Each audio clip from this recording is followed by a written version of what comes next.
Эй, ну что же, всем привет, вы на канале Игро-Зона, и с вами снова я, профессор. И это The Witness. Продолжаем играть, искать головоломки. Короче, иду я сейчас искать оставшийся часть для просмотра в кинотеатре. Короче, отправился сейчас сюда, и в итоге смотрите, что нашел. Раз. Два. Три. Ну вот и все. Это то, о чем я вам хотел сегодня рассказать. Ладно, я пошел дальше. Скоро с вами встретимся.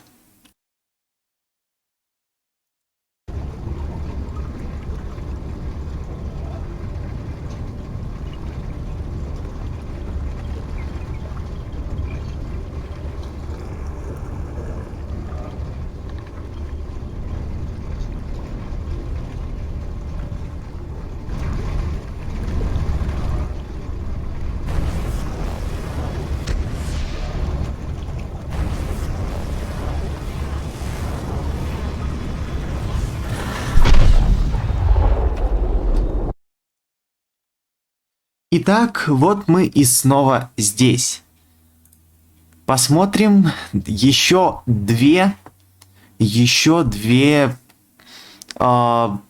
два фильма, после чего, останется, я так понимаю, еще один, но где найти его, мне пока что неизвестно. Так, начнем с этого. Так, тебя сюда. Так. Отлично.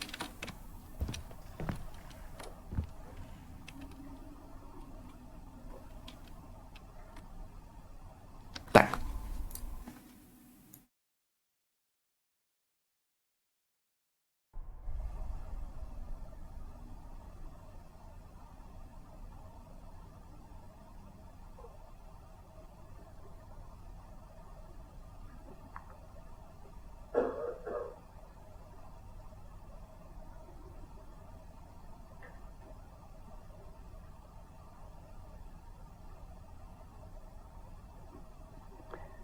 Know yourself as the open, empty, luminous presence of awareness.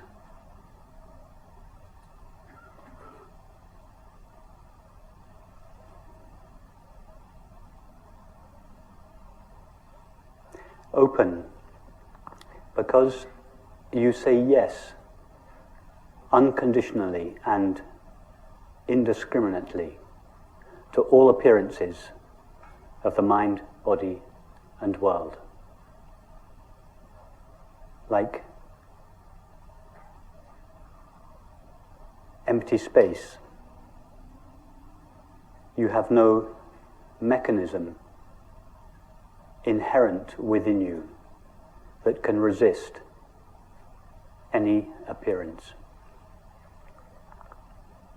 We don't have to make this the case, it is already the case.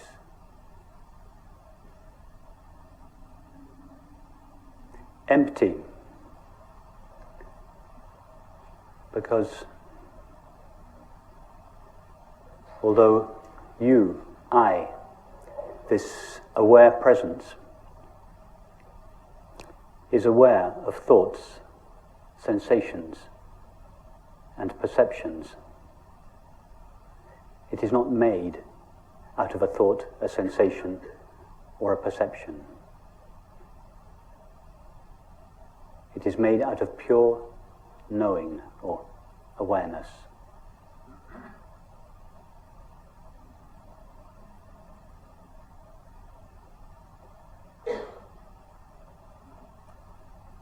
And luminous,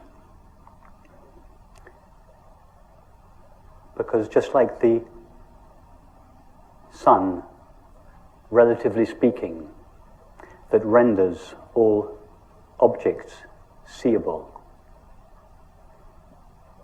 so you, I, this open, empty presence renders all experience knowable.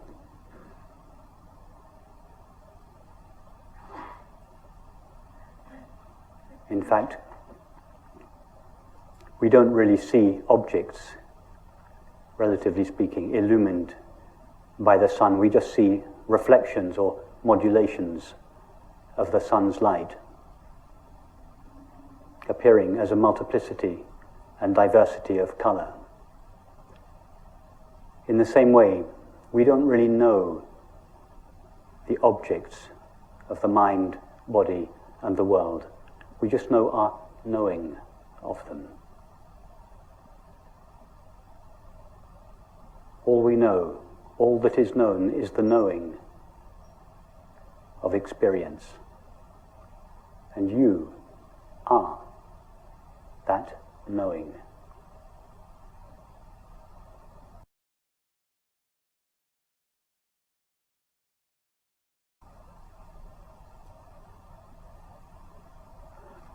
All that is ever known is a modulation of our own knowing presence, modulating itself in the form of thinking, sensing, and perceiving, and seeming to become a mind, a body, and a world. But we never actually know a mind, a body, and a world as they are normally conceived. We just know our knowing of them. And this knowing, the substance of our experience, the only substance of our experience, is ourself. In other words, we know ourself alone. Awareness knows nothing other than itself. Be knowingly this open, empty, luminous presence of awareness. We don't need to do anything special to make this happen. Above all, we don't have to manipulate the mind in any way whatsoever to be this presence of awareness.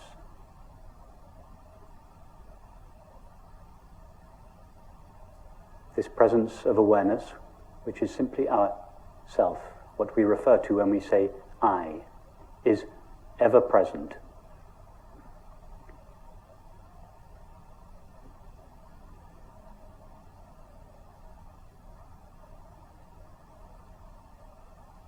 Just check this in your own experience. Nothing that I am saying this evening, there is nothing that cannot be checked in your own direct experience right now. I bring no special knowledge to this meeting.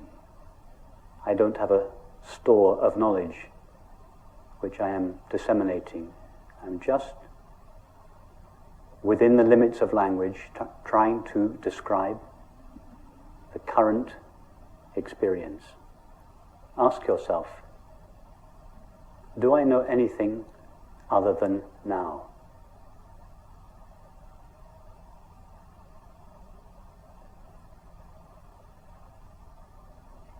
Try to experience the not now. Try first to experience the past. It's easy to experience a thought about the past. But what about the actual past to which this thought refers? Try to experience that. Can you step into the past? Can you go 1 second into the past? Or 1 second into the future? Thought can go there. But what about you?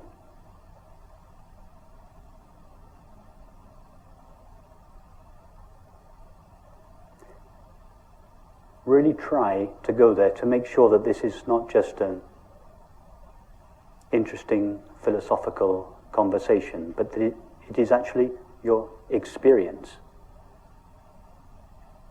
That the past and the future are never experienced.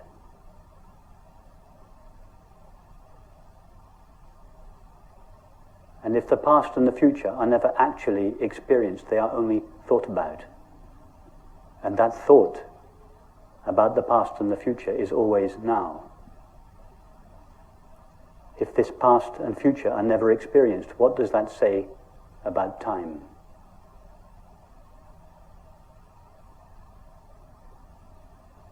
Time is a movement between a non-existent past towards a non-existent future. It's a theory, a necessary and valid theory, but a theory that doesn't refer to the reality of our experience. Nobody has ever or could ever experience time. When I say nobody, I mean yourself, awareness, the only one that knows or is aware.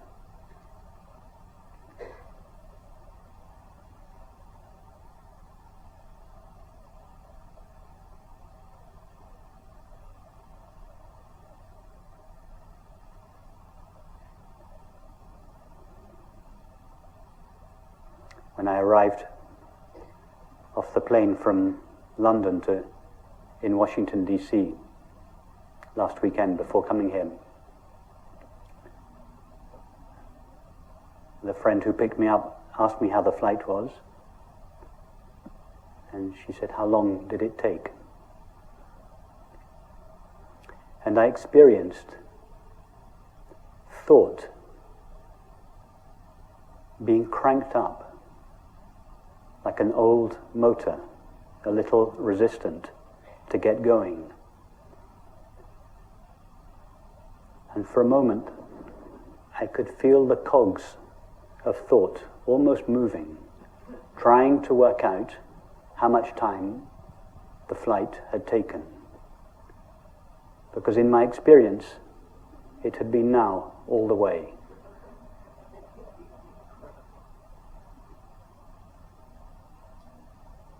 I had never left London. London had left me. I had never got onto an aeroplane, a flow of sensations and perceptions that thought abstracts and calls a body in an aeroplane, flowed through me. And I never arrived in Washington, D.C. Washington, D.C. arrived in me, or at least the cluster of perceptions that thought calls Washington, D.C. arrived in me. In the same way, nobody ever walked into this room, and nobody is sitting on a chair, and nobody is listening to a talk. A colorful flow of sensations and perceptions appears in awareness. But awareness never goes anywhere or does anything. It is always here and now, not here a place and now a time. Here, this dimensionless, now this timeless presence of our own being. That is our experience, whether we recognize it or not.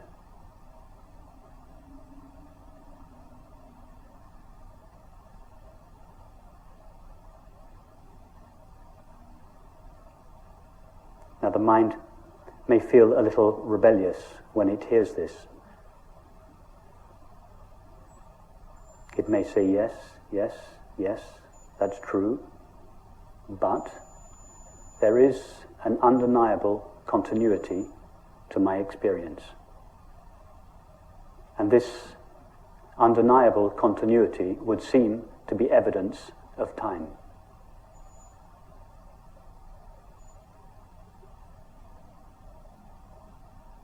Where does this felt sense of continuity come from? All we know of the mind is the current thought or image. And thoughts and images are intermittent. The body is known through sensation, and all sensations are intermittent. All we know of the world is perception, that is sights, sounds, tastes, textures, and smells. In fact, nobody has ever experienced a world as such, a world as it is normally conceived to be. We just know the current perception. And all perception is intermittent. So if the so-called mind, body, and world are intermittent, from where does this felt sense of continuity come from? It comes from the only thing, if we can call it a thing, that is truly continuous, or in fact not continuous, but ever present now in our experience, and that is our own being, the presence of awareness. The presence of awareness is the only thing that is known to be ever present. Now the mind knows nothing of awareness because the mind only knows apparent objects. So when the mind looks at experience to find what it is that accounts for continuity, it cannot see awareness. And so it manufactures a substance called time to account for the continuity of experience. In other words, continuity in time is what eternity looks like when viewed through the narrow slit of the mind.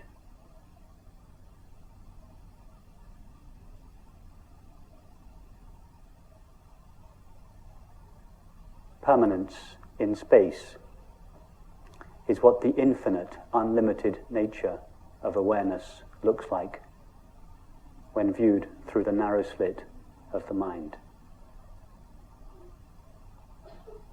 Continuity and permanence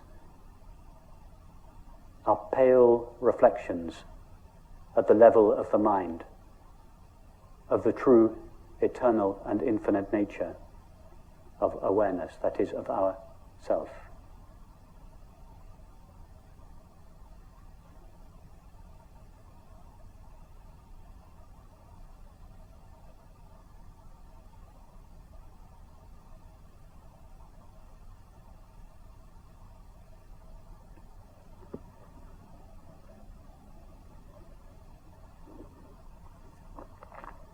What else can we say about ourselves from our actual experience? Which means right now, what can we know for certain about ourselves? Not what thought may tell us about ourselves, but what we actually know in this moment, derived only from our experience of ourself. Ask yourself, can I, this open, empty, knowing presence, can I be agitated? Thought can be agitated. Sensations, or the body, can be agitated. The world can be agitated. But what about you, the one that knows the apparent mind, body, and world? Can you, this open, empty presence, be agitated?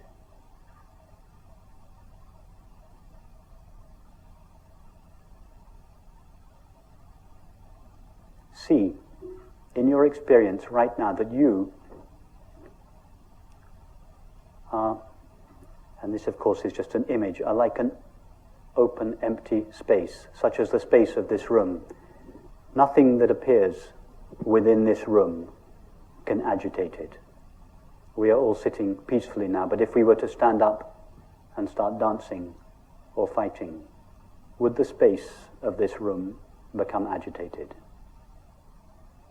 You are like that. You, I, the presence of awareness, are undisturbable, imperturbable.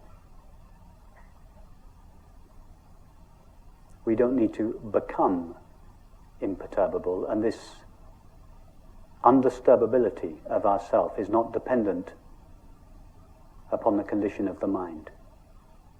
Right now, you, awareness, are utterly imperturbable, and for this reason, another name for ourself is peace. Peace is not a quality that ourself has, it is what ourself is. Not peace of mind. Minds are more or less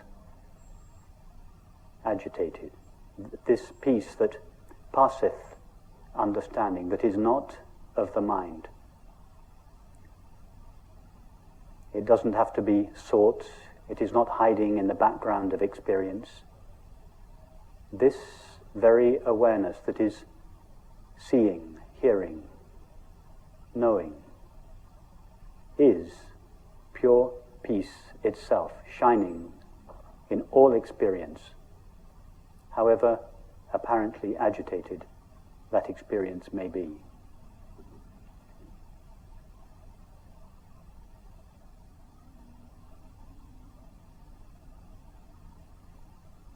Ask yourself, can I, this presence of awareness, ever lack something? Thoughts can say that something is missing. Feelings can say that something is missing. But what about you?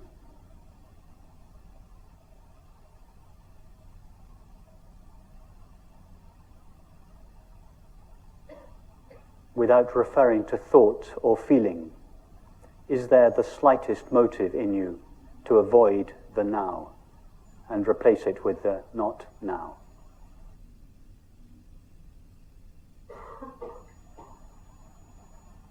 See that in yourself, this presence of awareness, there is not the slightest impulse or possibility to avoid the now. And what do we call this absolute absence of resistance to the now? The absolute absence of resisting what is and seeking what is not. What is the common name we give to this? It is called happiness. We all know that when we are happy, we are by definition not resisting the now and seeking in the past or the future.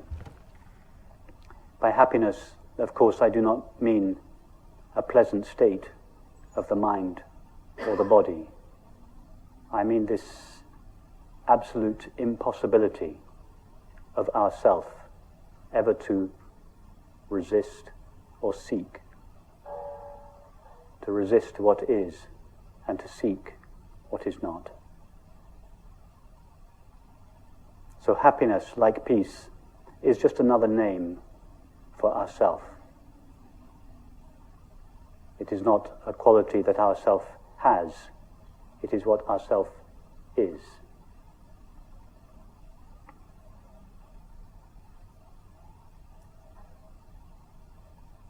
What else can we say for certain based on this current experience about ourselves?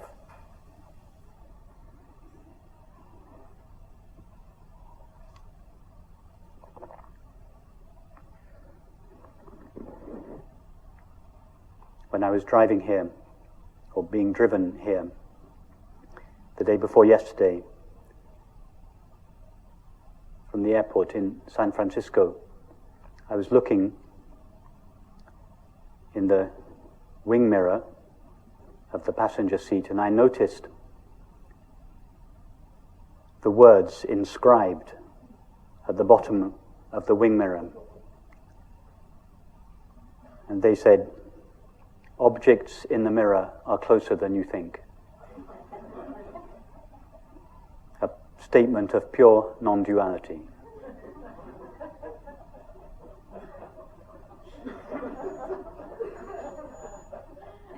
Objects that appear in the mirror of consciousness are closer than we think. How close to a mirror are the objects that appear in it?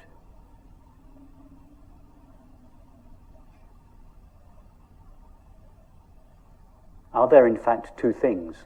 One, the objects that appear in the mirror, and two, the mirror? Or is it all just mirror?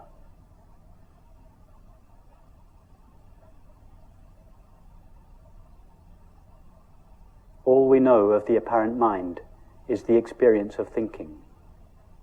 And thinking is just a modulation of yourself, a modulation of knowing or awareness.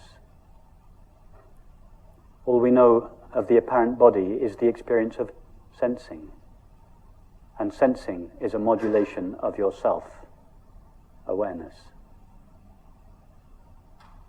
All we know of the apparent world is the experience of seeing, hearing, touching, tasting, and smelling. These are all modulations of knowing, modulations of ourself. In other words, we never truly know a mind or a body or a world. These labels are just abstractions that thought superimposes on the intimacy of our experience. From the point of view of experience, which is the only real point of view, experience is much closer, much more intimate, so close as to not admit the possibility of two things. One, myself, awareness, and two, the object that I know. Even that is an abstraction. It may be a useful stepping stone, a halfway understanding to conceive of thoughts, sensations, and perceptions arising in awareness. But nothing arises in awareness. The only substance of all experience, the only substance of thinking, sensing, and perceiving is already awareness.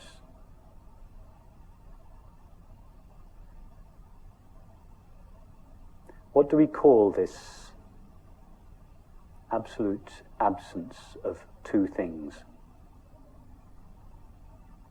A subject that knows and an object that is known.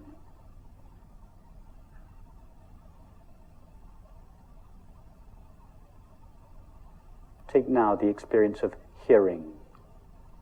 Go to the sound of the air conditioning.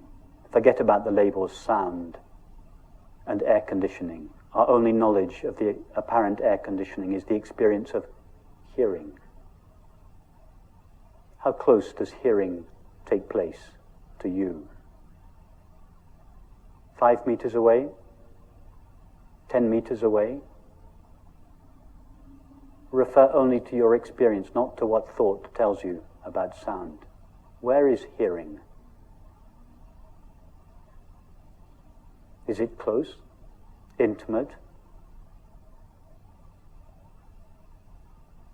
And in the experience of hearing, can you find two parts? One part that hears, and another part that is heard? Or is it just one seamless, intimate substance called myself?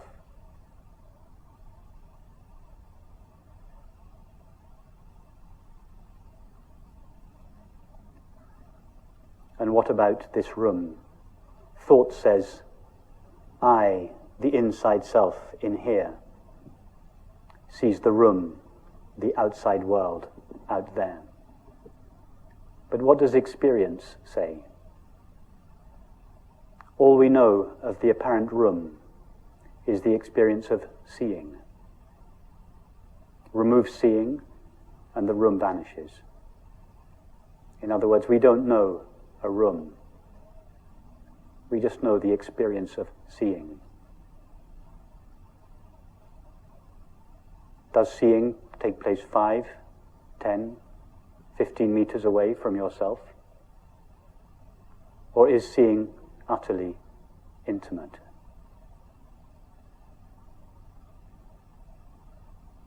And can you find two parts to the experience of seeing. One part that sees, and another part that is seen? Or is it just one seamless, intimate substance?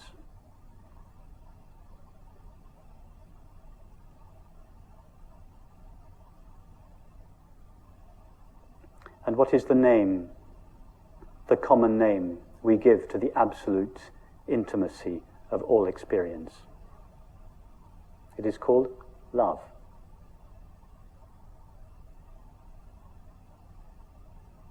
Love is the most familiar experience that we all know, the collapse or dissolution of the sense of a self in here and an object, other, or world out there. The collapse of this sense of separateness, distance, otherness, not me-ness, is what we call love.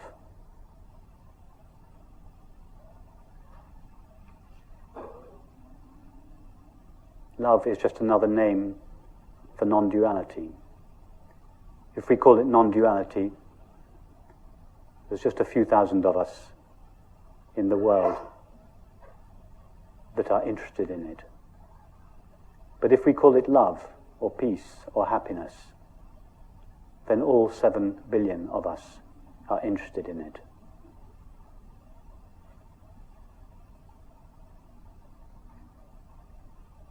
So why is it, if love, peace, happiness are the natural condition of all experience, the substance out of which all experience is made, how is it that it seems not to be experienced?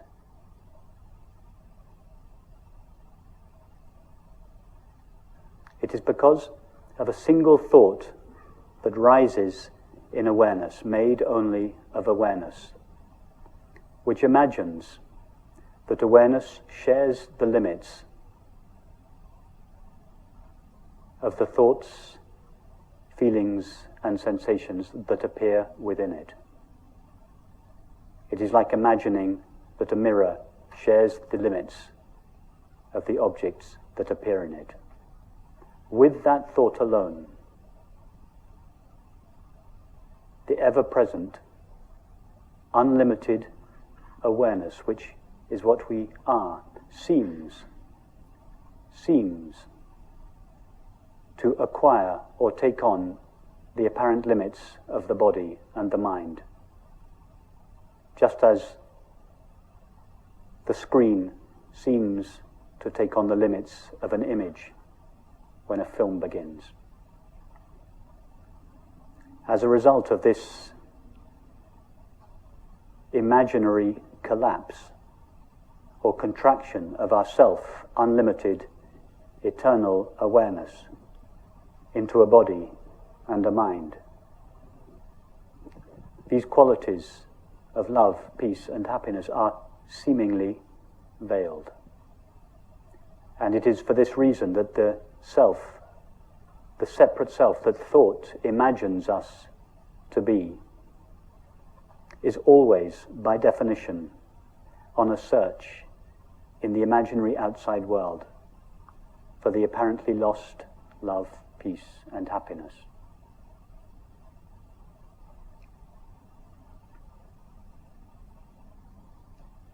However, this imaginary inside self cannot, by definition, find the love that it seeks, because its very presence, its apparent presence, is the veiling of that love. All the separate self seeks is love. In fact, the separate self is not an entity that searches, it is the activity of resisting the now and seeking the not now. All this seeking ever wants is love. But love is the dissolution of this seeking, the dissolution of this imaginary self. In other words, the separate self that seeks love is like a moth that seeks a flame. The flame is all the moth wants, but it is the only thing it cannot have. Because as the moth touches the flame, it dies. That is its way of knowing the flame.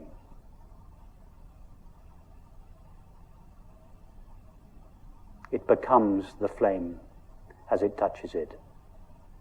That is the separate self's way of finding love, by dying in it. The death or dissolution of the separate self is the experience of love.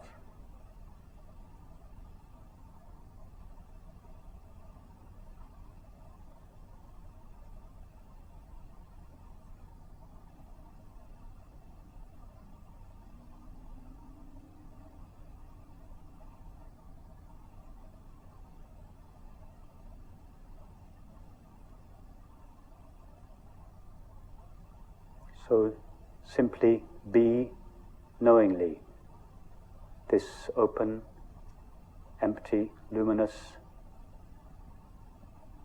presence of awareness, whose nature, whose inherent nature is love, peace, and happiness. Not a love, peace, and happiness that is in the background of experience that has to be sought, but that is shining in full view at the heart of all experience. In fact, experience is made out of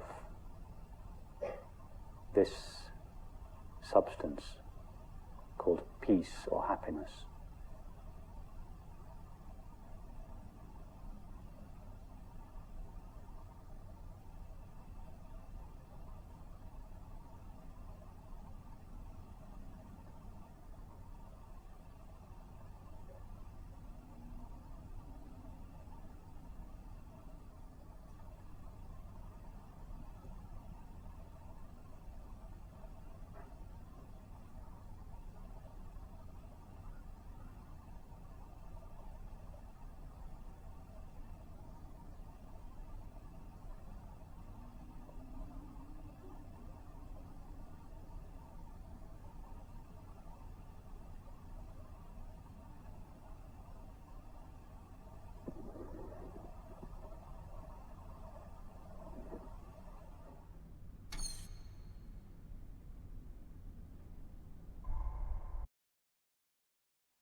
Ну что ж, вот в принципе и все. На сегодня, пожалуй, точно хватит, потому что, 40 минут тут просидеть, это, конечно, да. Но перед этим, хотел бы я кое-что сделать. И вот конкретно что.